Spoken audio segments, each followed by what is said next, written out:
It's the Playhouse Podcast with Kat and JJ. Believe it. I missed everything. Missed the show? What am I going to do? Check out the Daily Podcast. So on Monday's show, we were asking, what's your biggest distraction at work? Because Monday, yes, you got to dig through all the emails and the voicemails, but what's stopping you from getting all that done? Biggest distraction at work? It was a fun question. We had some fun answers. You're going to catch up on that in the podcast in a couple of seconds. Here we go. Can you help me? Can you help me? Can you help me? Everybody! The older I get, the more I realize there are two types of people. Pet owners and people who don't want anything to do with pets. Mm-hmm. And there seems to be a pretty firm line drawn. With that said, let's bring Kelly onto the show. You want to kind of break down what's going on in your life, the issue here? I have a coworker, and she asked me to watch her dog. And so I'm like, okay, I'll watch her dog. I mean, she's really cool. And she's going to Colorado. So I'm really convinced that this dog had fleas. Why? What's going on? When I say my family, my daughter and myself, my entire family, the bottom of our legs, even our knees, like the bottom, is covered in red mites. Oh, no. Oh, you guys got fleas now because the dog had fleas. Yes. So our house had fleas when I was growing up. Like my sister brought a cat home from our cousin's farm, and my parents were at work that day, so she just let the cat run around the house, and it most definitely spread fleas everywhere. And that was a process. We had to suffocate all of our bedding. It's a lot of work. So what's your next Yeah, plan? what do you do now? Well, I think you answered my question because I want to keep her friendship because she's really cool. But the only thing is, I want to know if I should tell her that she needs to go get her stuff together. Yeah. Or I should just be quiet, because I do want to keep her friendship, but yeah, I have to bum my house because it's horrible. So then my question's going to be, what does it cost first? You know what I mean? I want to put Kelly on hold for a second. I want to get your thoughts on this if you've been through it. But let's say, what does it cost to get the fleas out of a house? $500 No bucks? idea. Right? No idea. You're going to use a service, or are you going to go buy everything yourself? I don't think you get them all if you do it yourself. I think that's if you've got one room, you know what I mean? You're living in an efficiency apartment and you want to bug and bomb it yourself. But I think if you have a home, like a house, I think you got to have that done. How would you even know where these things are living? You could do where you think the dog went to the most, but then your clothes could have brought them somewhere else. And up here, that's where it would take some mental If you were to dog sit for us and you think you got fleas, would you ask us for the money to pay for it? 100%. You wouldn't even hesitate? Nope. So talked to Kelly just a couple of seconds ago, and basically they're nice enough to watch someone else's dog, and now they got the fleas. So I once watched a work acquaintance that we know. His name is JJ from a while back. His Chihuahua Squeezy was this thing's name. And I was young. I still lived at my parents' house, and we had animals. So my mom was like, sure, go ahead. But this thing, Chihuahuas, I didn't realize were so temperamental, and this thing shook all the time, just always so cold. Oh, it was cold. It wasn't nervous. I don't know if it was nerves. It might have been, but it barfed the entire time. It was the most stressful situation that I've been in. I didn't want it to die. This guy was out of town for 2.5 days, and then he came back, and the dog never ate. I lied. I said, oh, yeah, he's been eating. I felt bad about lying, but I'm like, just take the dog back. It barfed everywhere. What was it barfing up? I don't know. Just at the end, foam. Nothing else was in its little stomach. You think maybe it was so nervous it was making itself sick? Absolutely. Yeah, it was just not used to that, new environment, and it's just... I don't know. You got to board those things. Oh, well, that's perfect because Ty had just texted in. We dog sat for my sister. Same thing happened. Fleas cost us $400 to get the fleas out of my house. He said, I just ate that cost, though. It's not worth the drama. Yeah. And then Callie had said, no way am I watching your dog or your cat. They have boarding places for this. Mm-hmm. Not my responsibility. I'm not taking your dirty animal in. I could handle a barf. I could handle a number 2 inside, but it's the fleas that get me because those things are so tiny and they wreak havoc, and they spread so quickly. So you're taking that risk by taking in an animal. You know, that they're don't like know. one of the strongest animals on the planet. I learned this from cartoons. A flea. A flea can jump like further than any other animal on the planet based on its size. Really? Yeah, like they can jump like 6 to 8 feet. And they're just a little itty bitty guy, and they can lift like a ton. I remember the cartoons watching little fleas hold big giant barbells over That their was head. based on true facts. Well, it's basically everything's true somehow. Can you spare a couple of seconds to tell us what's good in your life? Tell me something good. All right, so I wanted to because we were inspired by this story from Texas. This 10-year-old girl, she ended up giving her brother, who's 7 years old, the Heimlich maneuver. This scenario is exactly what every single parent talks to their kids about. Do not eat on a trampoline. You're going to choke. It was a hard watch. Much as it hurts my heart to watch, gosh, I'm just so proud of her. She's just so mature for her age. My only message to any other moms or dads or anyone responsible for a child out there is not to underestimate them because of their age. The power of the Heimlich. I know. And watching the video, it is hard to watch because, you know, he's struggling to breathe and he can't breathe, but then she hops into action. So I thought that was something good. Tell me something good. How about you? What's good? What's good is today is our final football game. If we win today, and I'm going to knock on wood, we will be undefeated for the season. Yet another season. That's kind of what they do. But it's also making way for basketball season, which is one of my favorite ones to watch him play. So it's just kind of the end of one, the start to another. Life goes on, and that is what's good. Tell me something good. What's good for me is I found out my oldest son, who just recently got engaged, and they just kind of moved in together, and he's got his big boy job and stuff out of college. He's going to go out and buy his first big boy car. Oh, like, wow. He had kind Okay. of like that one that gets you through college. Yep. And now he's like, he did all their shopping and he found it. And it's like, there's a weird little daddy pride thing when you're like, oh, you're going to get that new car. And then my wife enhanced the whole thing by going, oh, because you're going to sign for a vehicle, you need to carry the insurance. So all of a sudden, I got more money in my pocket, and for that's you. what's good. Tell me something good. Hey, Monica, I appreciate you joining the show here real quick. You want to tell everybody what's good in your life? Years and years, we've been living in the same house. It's getting small, and I have a son that he's 12, and he's taller than I am now, and we're just running out of space. So last week we found out that we got approved for a bigger house that's closer to the water here where we're from. Yay! And, yeah, it's such a hard time to do that, but so excited. So How long until you think you're going to make the move? I mean, you said you just got approved, so you're thinking like a month, 2 months? yeah, about a month. So we've already started to, pack up and make some plans. It's really exciting. Love it. Tell me something good. Hey, Rachel, you're next up. You want to tell us something good in your life? Well, we're busy at work and busy going to a lot of kids' events. So your life is full, and that's what's good for you. Yes. I just saw that we had a DM on Insta from Tracy. Do you have a sec? Because I think that you could help her out with this, okay? Because you're the one that's always like, I don't care anymore what people think. So I think you're going to be able to guide her. So she had said, I'm exhausted from taking every little comment to heart. I know most people don't mean anything by it, but my brain replays offhand remarks for days, and I start to avoid conversations to stay safe. I don't want to become hard or cynical. I know that JJ always says to watch your own bobber and not care what people think, because at the end of the day, what's it going to do for you? But I just cannot stop spiraling over every word. How do you build a thicker skin without losing your softness?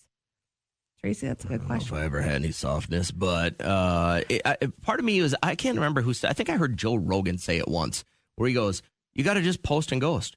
He's like, if you read the comments, they will eat you up. So if it's an online thing, first off, don't ever read the comments. I think she's more, I don't know. What I'm getting from this is like Human people interaction? she comes in contact with. This might be at work, too. I don't think that I'm better than anyone, but I know that I'm better than a lot.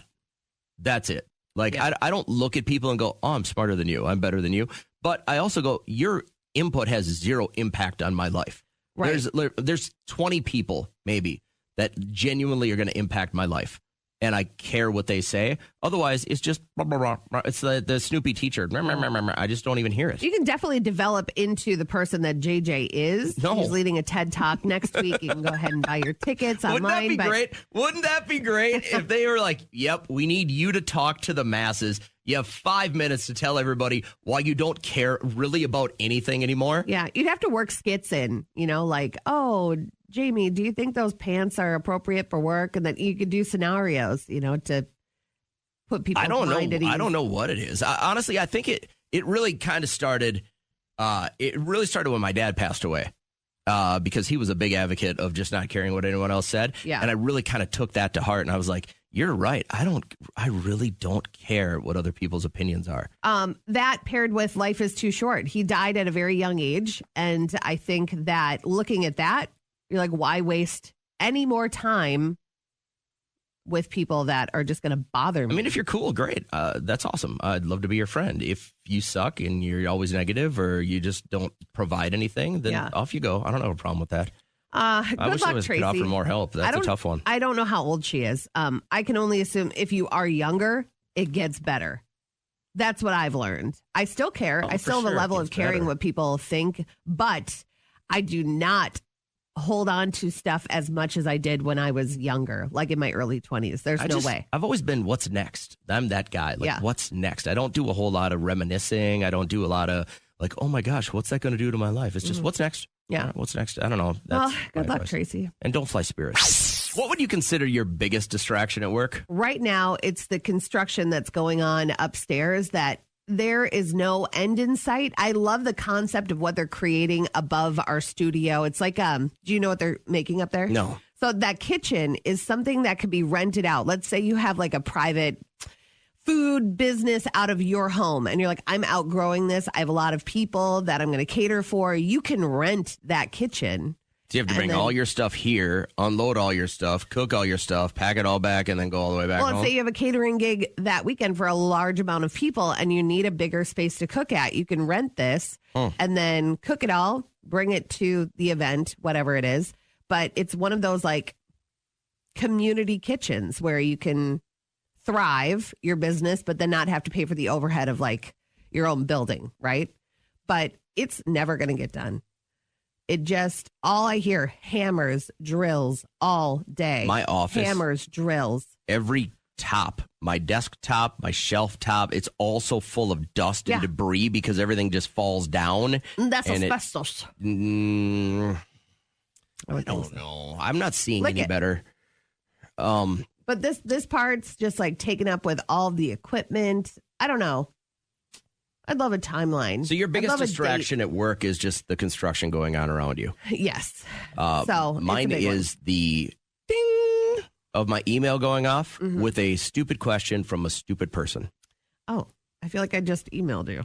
That's exactly what I'm trying to get at. There is a tendency for a lot of people to ask unnecessary questions just to document their question so they can go back. Well, I asked you about this. I'm like, and I gave you the answer. Oh, I didn't see that email. So you're being. But how many times has that worked in your favor, though? Somebody saying, no, I told you about this. You're like, no, you didn't. You never emailed me or vice versa. It's just and I'll tell you what, it's still meetings, just meetings that don't need to happen. Meetings where you sit there for 30 minutes, you get zero out of it and you go, did I need to be here? Or could we summarize this in an email 35 minutes ago? So lately, those are your biggest distractions. Yeah. And now it's not even bad anymore. During the summer, it was golf. It was the endless thought of, oh my God, if I get all this done really quick, I can go play some golf. Yeah. And it didn't really happen. So that's the question this morning is, what is your single biggest distraction at work? Can we get him on? I want you. Yeah. Carlos is, he's going to call right now. But he said he's got one that he guarantees nobody else has. Okay. So I'm excited to find out what his big distraction is at work. But for you, what is the biggest distraction you have at work? Single biggest distraction at work. That's the question this morning. Yours is construction here at work. It has been going on for a while, and I know that they've extended the timeline of this project upstairs multiple times. I don't know how easy the task is. You know, sometimes you look at a project, you're like, we can get it done in this amount of time, and then hiccups pop up. But still, it's a lot. The drilling gets me. So I can feel it like right back here in my molars. What's the weirdest is when we're on the air. Yeah. And they don't care about the sound. I know. I'm like, we have one medium we're working on right now. Could we just keep it quiet while the light is on? I love the concept of what they're building, but it's just got to get done. Carlos, hey, man, I appreciate you calling because you got a very unique situation. What's your biggest distraction at work? My coworker's butt. Why are you saying it like a question? You got to tell us a little bit more about this butt, Yeah, sir. describe that booty. Oh my goodness, she is hotter than a hot tamale. It's a hot tamale. Okay. So, but like, I wish I could send it. is it like a big booty? Is it a tiny booty? Is it an athletic booty? Like, if you had to put a description on it. No, it's a big butt. It's like a bubble butt. I wish I could take a picture and send it to you, but you know. Yeah, let's not do that. Yeah. We don't want Carlos out of a job. I don't want to be out of a job. And is this like something attainable for you? Like, is she single? Are you guys both single? No, she's married. I wouldn't go for it. Oh, she's okay. So she's married, so you can't. Okay, well, I appreciate you just kind of admiring from a distance. Then Nothing says you can't enjoy the scenery. So have a good day at work, I guess. A little window shopping. Window shopping. I love this guy. Yesterday, before everybody arrived at our house to eat all our food, I was just kind of hanging out. It was just a chill day. It was kind of like rainy and windy. And for some reason, I got down the Stevie Wonder Isn't Blind wormhole. Where they throw a ball at him and he catches just it, or like what? there is some heavy evidence on the internet that Stevie Wonder isn't really blind. If there's enough to have a wormhole, then I think AI is in play. There's no way that there are that many videos of him not being blind. I think he's blind. Two things that stood out to me. Are you old enough to have had an Atari, or were you only Nintendo No, kind of my people? my older brother had an Atari. So Atari, actually, back in I'm trying to find the year, but somebody had sent me this. It was the early 80s. Atari got Stevie Wonder to sign off on being a spokesperson. Okay. And they were going to run this ad at like Toys R Us and in newspapers where Stevie's quote was, "If I could play video games, you bet it would be Atari." And they had a picture of Stevie holding a joystick. All right. Yeah. But then have you ever heard Shaq's story about Stevie Wonder? I think so. So Shaq says he tells the story great because he's a good storyteller. And he said, I lived in the same building as Stevie Wonder for almost 2 years. Yeah. And I was standing in the elevator and Stevie got on the elevator and I didn't say a word. And he went, "Oh, hey, Shaq." Mm-hmm. That's how I know Stevie isn't blind. I think Stevie has one of the best handlers out there. This person has been with him for many decades. And I think that maybe they've come up with their own way of freaking people out. Like, he doesn't go anywhere on his own. And so this person probably said, "Shaq's up here." Would you feel just say, "Hey, Shaq"? Personally duped if at like Stevie, the very end of his life, when he sees it kind of all coming to an end, health is failing, he's lived a good long life, if he just came out and said, "Guys, I've been able to see Steve the whole time," would you feel personally duped? No, in no way has it ever affected my life at all. I've never been like, "Oh, blind Stevie did this to me." Never. So, but I want to believe that like he overcame that, handicap and became such an amazing musician and humanitarian because of his lack of sight. So that would take away all his accolades if you found out that he was able to see. I think he's just a good musician then. I think he's an amazing musician because he can't see what he's doing. Yeah. I think that's a big level up. But you're doing what blind people don't want you to do. Is what? Is give them more credit because they overcame something? Yes, they want to be treated like everybody else. But I'm not going to treat you like everybody else. You're an amazing musician that can't see anything. You deserve to be treated at a higher level. I taught myself how to play piano by myself. I can't read music. But you can see it. I can look at music. I can't read music, so that's the same thing. But you could teach yourself to read music. Stevie can't teach himself to read music because he can't see it. It's called Braille. All you have to do is read the notes like this. Not everything's in Braille. To memory, everything can be put in Braille. Not everything. Yes, it can. You know what? These days, when you start it, I get so PO'd. Good, it's working. Your chance at $50,000. Just crack the code. Guess the PIN number and win. And sometimes the universe just does its job. You know who's caller number 10 this morning? It's Snooks, everybody. I can feel it. I can feel the presence online. Where have you been, Snooks? I was telling JJ, you sound different. You sound... Oh, nope, just kidding. I just needed you to giggle. Yeah, Snooks, you're one of our favorite, sometimes coherent callers. Do you have a big weekend? Anything fun going on? Pretty much, yeah, actually, I do have something going on this weekend. What's that? We have our Native American ceremonial poll coming up this weekend. Oh, coming up and this it'll be weekend. Okay. Yes, it'll be our ladies' drum. Oh, nice. That'll be beautiful. Is that something you participate in, or you just watch? Yeah, I participate in it like every year. It's our version of church. Okay. That's very cool. Yeah, and then this past weekend, pretty much spent it with my nieces, which was a very good weekend. Good. I like to hear that. It gets to become a better day today if we can polish off this $50,000 safe situation. So you know the drill. We need 5 numbers, 0 through 9. We'll punch them into the safe, and if it pops up, bingo, then you keep all 50 grand, and you can do some real damage this weekend. So what do you want to go with, Snooks? Oh my God, I know. That'd be so lovely. Okay. All right. I'm ready. So Yeah, whenever you want, shoot your shot. Go ahead, 5 numbers. Okay. We go 3, 6. Take your time. 9. That's it. 6. One more. 0. Got it.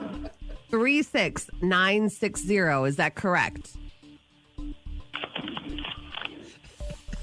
Hello. Is that correct? Yes, that's correct. Okay. All right. Perfect. Then you have the green light, Snooks. Let's find out if you're $50,000 richer. What? Hold up, girl. No.